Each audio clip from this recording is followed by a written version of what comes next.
자, 이제 드디어 20번째 만에 전신갑주가 나와요. 하나님의 전신갑주. 전신갑주는 모든 무기를 말하는 거예요. 모든 무기가 전신갑주인데 그 전신갑주가 뭔지가 나와요. 14절부터 해서 진리의 허리띠, 의의 호심경, 복음이 준비한 신발, 믿음의 방패, 투구, 검 이렇게 나옵니다. 그래서 자세하게 설명을 하고 있습니다. 그러니까 전신갑주가 굉장히 모호한 그런 내용인데 사도 바울은 그걸 하나하나 다 이렇게 설명을 합니다. 이 전신갑주가 뭐냐, 머리에서부터 발까지 요런 게 있다 이렇게 우리에게 지금 설명을 하는 겁니다. 그래서 오늘 저와 여러분들이 이제 하나씩 볼 거예요. 오늘은 뭘 볼까요? 진리의 허리띠를 오늘 여러분과 같이 볼 겁니다. 자, 10절에서부터 13절까지가 일부 설교, 전신갑주에 관한 일부 설교, 이런 게 있다. 마귀를 싸우기 위해서 전신갑주 입어라. 우리의 씨름 상대는 이렇다. 이렇게 일부 설교였다면 2부 설교는 그 전신갑주가 뭐다라고 설명하는 게 2부 설교입니다. 2부. 그래서 6가지가 나옵니다. 6가지의 전신갑주가 나옵니다. 할렐루야. 자, 먼저 우리 14절 제일 앞에 한번 보면 진리의 허리띠를 띠고 그 전에 뭐가 나오죠? 그런즉 서서 이렇게 되어 있습니다. 서서 되어 있죠. 그러니까 전신갑주를 입어야 되는 이 군사들이 그 가장 먼저 되어야 될 자세가 서서 이렇게 서서입니다. 그러니까 입기 전에 서 있어야 됨을 말하는 겁니다. 이게 서서 이렇게 되어 있습니다. 이 서서 이 말은 말 그대로 반듯하게 똑바로 서 있는 걸 말합니다. 반듯하게 똑바로 서 있는 걸 말합니다. 제가 옛날부터 설교할 때 이렇게 이걸 잘 보는 성도들이 이렇게 목사님 자세가 이렇게 항상 좀 이렇게 약간 이렇게 똑바로 앉고 약간 기울어져 있다고 이렇게 하는데요. 그런가 봐요. 자, 여러분은 아주 잘 관심이 없는 건지 모르겠지만 이게 척추가 틀린 건지, 이게 목 디스크, 허리 디스크부터 쭉 이렇게 돼서 그런 건지 모르겠지만, 이렇게 반듯하게 서서 이렇게 전신갑주를 입기 전에 이렇게 딱 서 있는 겁니다. 영적 전쟁, 전투를 수행하는 병사가 서 있지 않는다면, 그러니까 앉아 있거나, 누워 있거나, 아니면 다리 한쪽 들고 이렇게 아주 금방 치죠. 이렇게 있거나 하면 아무리 전신갑주를 입어도 그 모든 무장은 무의미한 무장이 될 겁니다. 그러니까 전신갑주 6가지 무기를 입었는데 그냥 비스하게 이렇게 있거나 그냥 다리 꼬고 앉아 있거나 누워 있으면 그 모든 것은 무의미한 겁니다. 이렇게 주머니에 막 손을 놓고 이렇게 있는 건 전신갑주를 입으나 마나입니다. 입으나 마나죠. 육상 선수나 달리기를 하는 선수들, 또 운동하는 선수들은 딱 자세가 있습니다. 이렇게 탁 하고 달려나가죠. 우리 교회가 배드민턴 대회를 2회를 했는데 이쪽에서 서브를 넣기 전에 반대쪽은 어떻게 합니까? 받을 준비를 딱 이렇게 하면서 어디에서 공이 와도 탁 이렇게 받지 않습니까? 그러니까 출발 신호음을 듣기 전에 바짝 긴장하고 그 영적 전쟁에 나가기 전에 딱 이렇게 서 있는 걸 말합니다. 이렇게 반듯하게 서 있는 것을 말합니다. 자, 반대로 영적인 싸움을 하는 우리를 향한 사단의 첫 공격이 뭐냐면 우리가 반듯하게 서 있지 못하게 하는 겁니다. 전신갑주를 입으려면 서 있는 것 자체부터가 이제 전쟁이 시작이잖아요. 그러니까 사단의 첫 공격은 우리가 반듯하게 서지 못하게 하는 게 사단의 공격입니다. 고린도전서 16장 13절에 고린도전서 마지막인데 깨어 믿음에 굳게 서서 남자답게 강건하라 이렇게 되어 있습니다. 한번 따라 하실까요? 깨어 믿음으로, 이렇게 정확한 말은 우리말 믿음에 굳게 서서 남자답게 강건하라 이렇게 되어 있어요. 그러니까 영적 전쟁을 하는 우리 그리스도인들은 먼저 깨어서 믿음에 굳게 서 있어야 됩니다. 그런데 사단의 공격 첫 시도는 깨어 믿음에 굳게 서지 못하게 하는 겁니다. 비스듬하게 누워 있게 만드는 겁니다. 우리 육체가 서 있는 것보다는 앉는 게 더 좋고요. 여러분 버스나 지하철 앉는 게 좋아요? 피곤한데 서 있는 게 좋아요? 앉는 게 좋죠. 앉는 것보다는 눕는 걸 더 좋아하고, 누워 있으면 자게 되어 있습니다. 그러니까 앉아 있다 보면 누워 있고 싶고, 누워 있다 보면 자고 싶고, 자다 보면 세월 다 지나갑니다. 그게 사단의 전략입니다. 그러니까 일어서지를 못하게 하는 겁니다. 계속 누워 있게 만들게 하는 것입니다. 여러분은 하나님 보시기에 굳게 서 있는 사람입니까?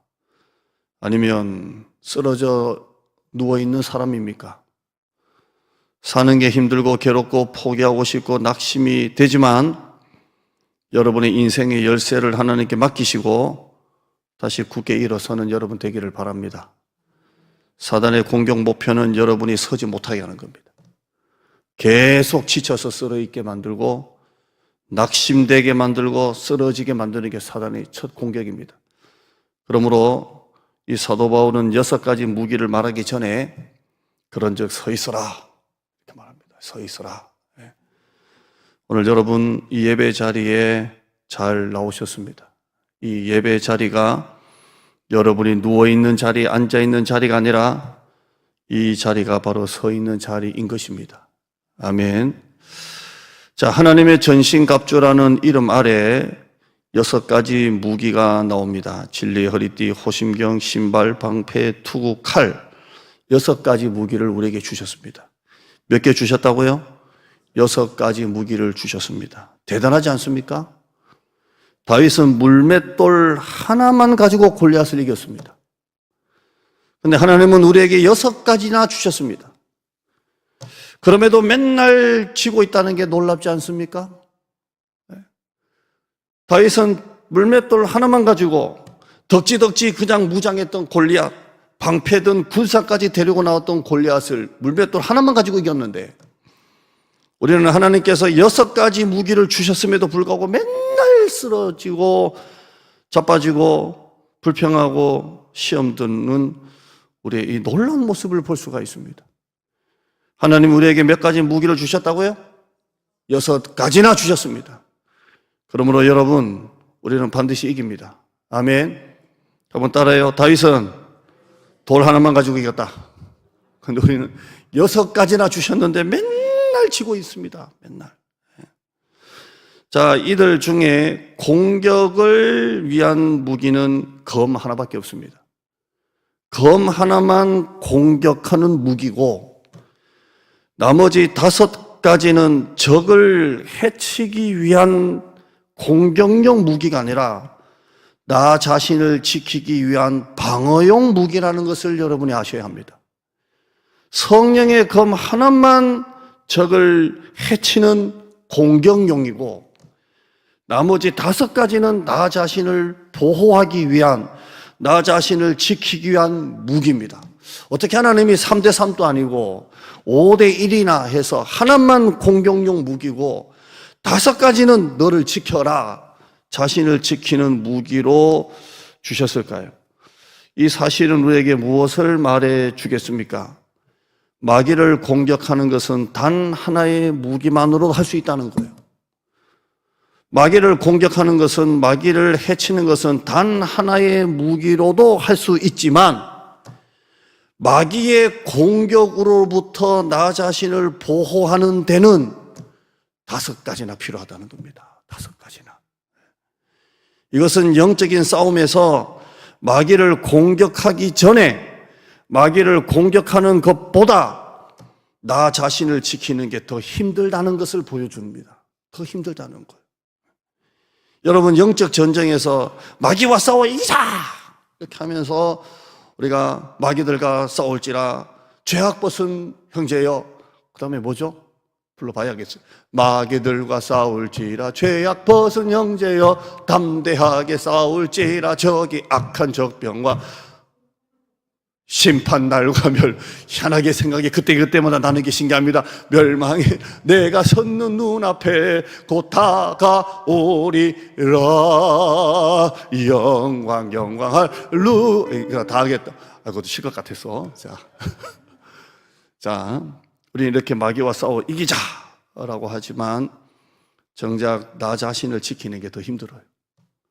그래서 하나님께서는 마귀를 공격하는 것보다 나 자신을 지키는 데 있어서 5가지 무기나 더 주셨어요. 여러분 자신을 지키시길 바랍니다. 이게 마귀와 싸워 이기기 전에 더 중요한 일입니다. 나 자신을 지켜야 돼요. 마귀가 틈만 나면 교회를 넘어뜨리고 우리의 믿음을 계속 넘어뜨립니다. 계속 시험합니다. 예수님은 40일 금식하고 난 다음에 시험 당하셨고, 베드로를 통해서 주님 그리하지 마소서 할 때 예수님께서 사단아 내 뒤로 물러가라 하셨어요. 그러니까 마귀가 틈만 나면 우리의 믿음을 무너뜨리려고 계속 들어옵니다. 그러므로 마귀를 공격하는 것보다 자신을 지키는 일이 더 어렵고 더 중요하다는 것을 보여줍니다. 여러분의 자신을 고린도전서 10장 12절 말씀처럼 선줄로 생각하는 자는 넘어질까 조심하라 그랬습니다. 우리는 지난 주일날 임직식까지 마쳤고 그 전주일은 다윗과의 나도 콘서트를 했고 성찬식을 했고 요한 세례식까지 했습니다. 제가 우리 교회 그 세례 받은 명부가 있습니다. 우리 교회 이전은 없습니다. 아무것도 없어요. 어떻게 교회 역사에 세례 명부가 없을까요? 없어요. 세례 명부를 이제 다 입력을 하는데 2018년도에 유아 세례를 받은 아이 외에 지금 7년 만에 유아 세례가 2명이나 나온 것입니다. 남의 교회처럼 듣지 마시고 좀 웃어보기를 바랍니다.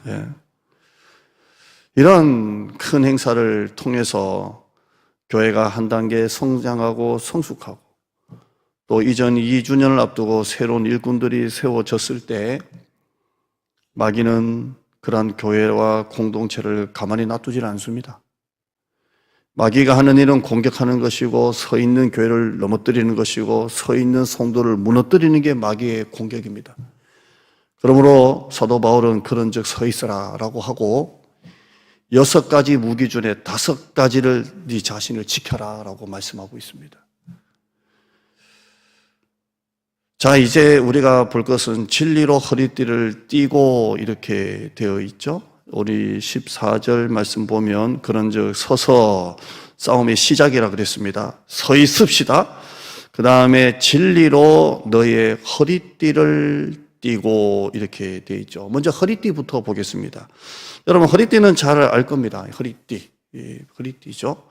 자, 사도 바울은 철저하게 로마 군인들을 놓고 지금 하는 것입니다. 로마 군인들을 놓고 그 모델을 놓고 지금 얘기를 하고 있는 겁니다. 로마 군인들이 차고 있는 허리띠를 말합니다. 이 허리띠.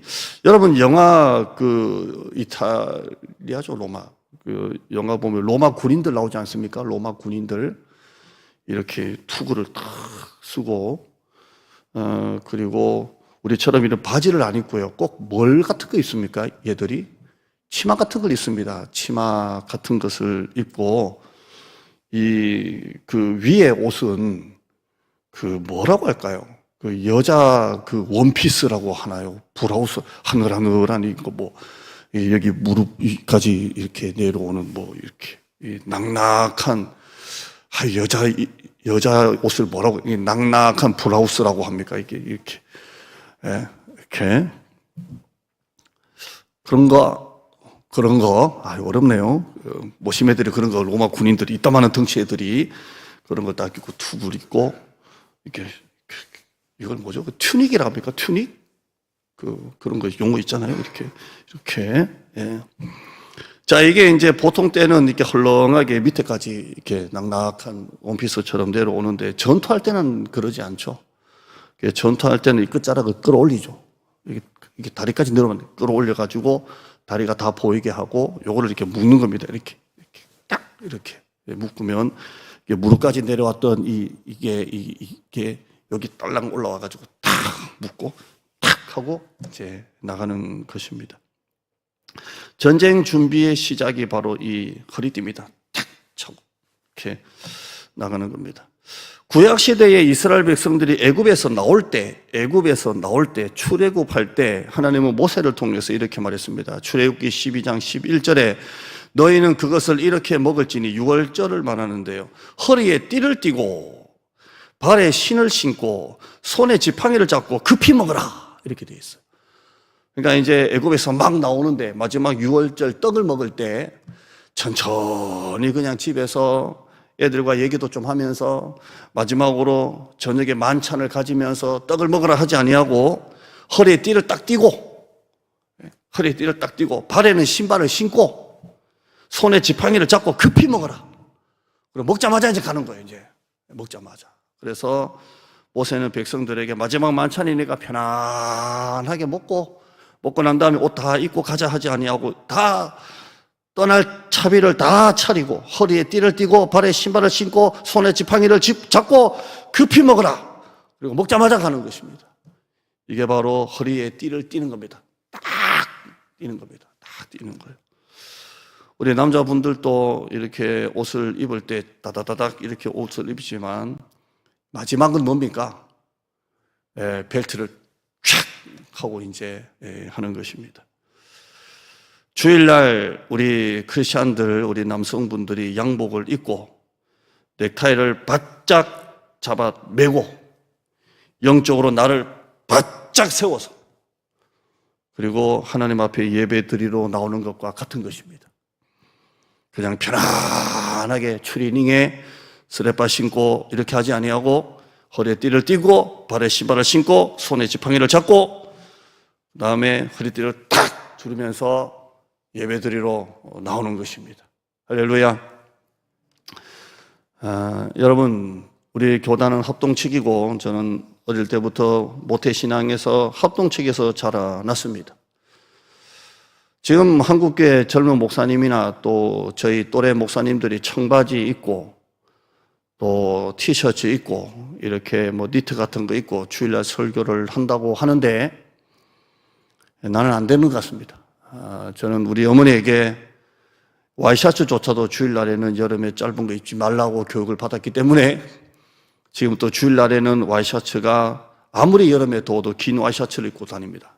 어릴 때부터 그랬습니다. 그렇게 했기 때문에 저는 배운 대로 주일날 청바지 입고 뭐 수요일날 청바지 입고 금요기도에 청바지 입고 니트 입고 뭐 티셔츠 입고 설교가 잘 안 됩니다.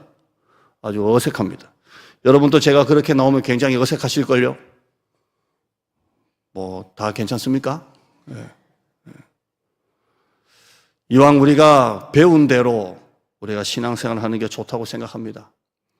너무 주일날 편하게 입고 나오지 말았으면 좋겠어요.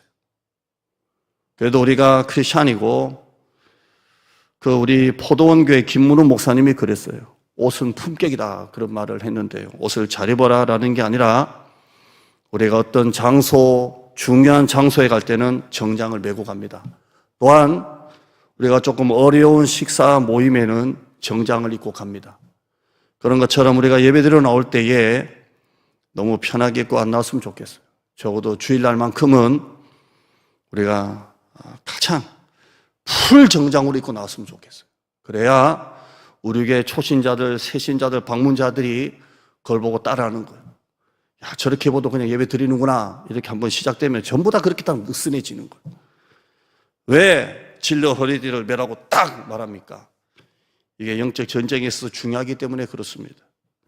허리띠를 단단히 띠지 않고 옷을 쭉 늘어뜨려가지고 편하게 우리가 신앙생활을 하면 이 옷에 대한 비유이기 때문에 방만하고 게으르고 나태한 삶을 우리가 즐기는 것을 의미하는 것입니다. 우리의 늘어뜨려진 옷과 같은 영적으로 늘어지고 방만하고 게으른 삶에서 여러분의 진리 허리띠를 딱 메고 다시 굳게 서는 여러분 되기를 바랍니다. 정확하게 이렇게 신앙생활 하는 겁니다. 자, 이 허리띠를 뭐라고 말씀하고 있죠? 앞에 보시면 허리띠인데 그 앞에 뭐가 나오죠? 진리의 허리띠를 띠라 이렇게 되어 있습니다. 진리가 허리띠가 되리라 하지 않습니다. 진리가 허리띠가 되리라 이렇게 하지 아니하고 진리로 허리띠를 띠라 이렇게 되어 있습니다. 비슷한 말 근데 여러분 좀 이해됩니까? 이게 도대체 뭔 말이에요? 진리가 허리띠가 되리라 하지 아니하고 진리로 허리띠를 띠어라 이렇게 말합니다. 영적 전쟁의 대가인 브라이언 보그먼이라는 분은 이렇게 말했습니다. 진리는 말씀, 허리띠는 삶. 그래서 진리의 허리띠는 말씀과 삶. 이렇게 그분은 그렇게 해석을 합니다. 이게 무슨 말이냐면 진리로 허리띠를 띠라 이 말은 이 말씀이 내 안에 경험된 말씀, 이 말씀이 내 말씀으로 체휼된 말씀. 그러니까 여러분이 오늘 설교를 듣지 않습니까? 설교를 30분 들으면 30분 설교가 다 여러분 귀에 다 들어옵니까? 100%다 들어옵니까?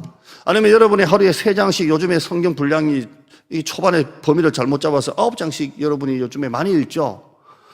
지금 출근하고 있습니다. 지금 막 열심히 읽는데 김유기 목사님이 그런 말 하더라고요.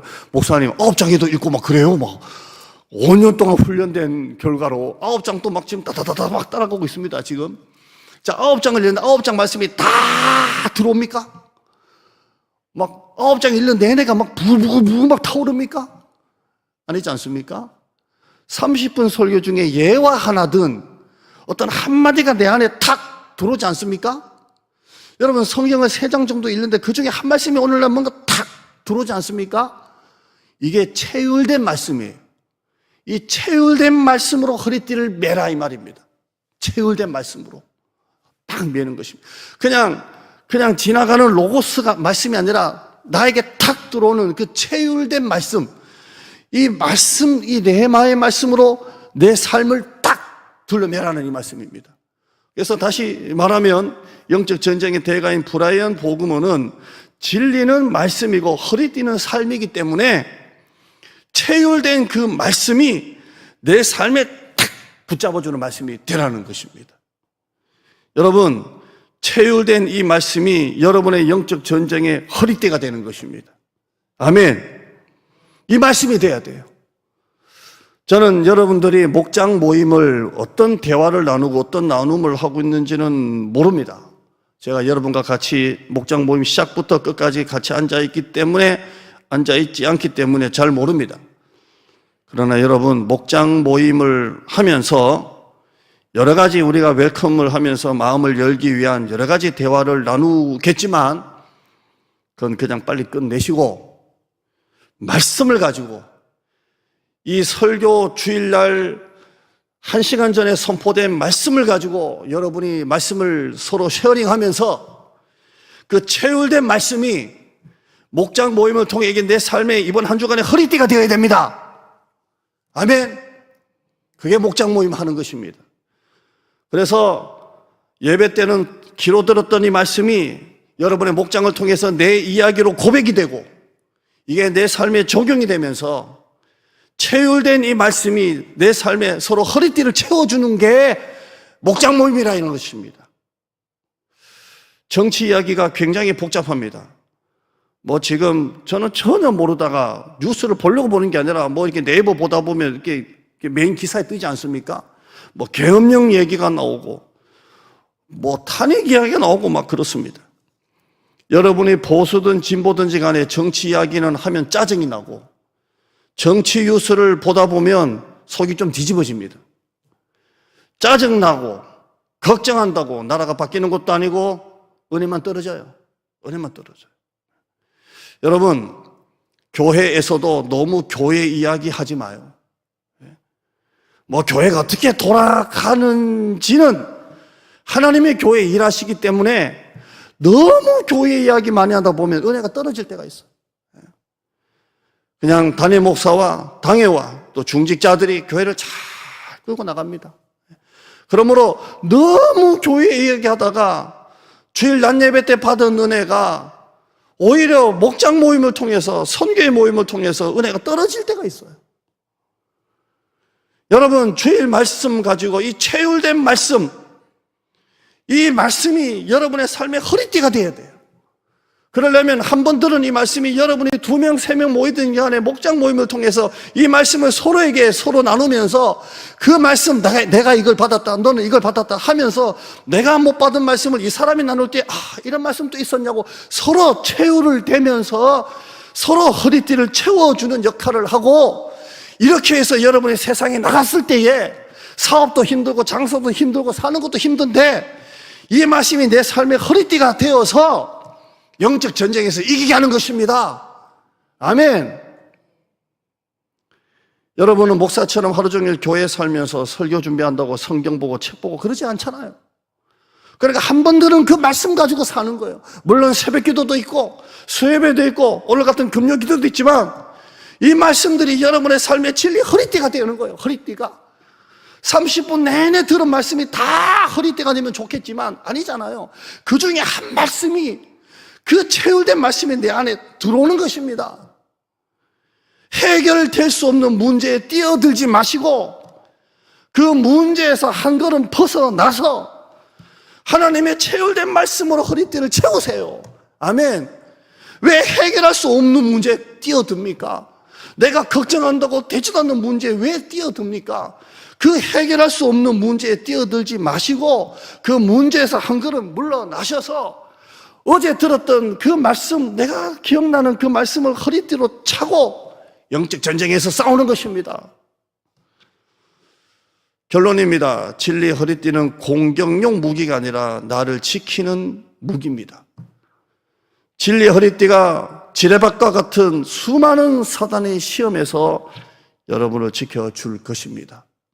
어때 여러분, 진리의 허리띠를 메시고 진리의 허리띠를 메시고 지뢰밭과 같은 이 세상살이에서 여러분을 보호하는 우리 성도 되기를 주님의 이름으로 축원합니다.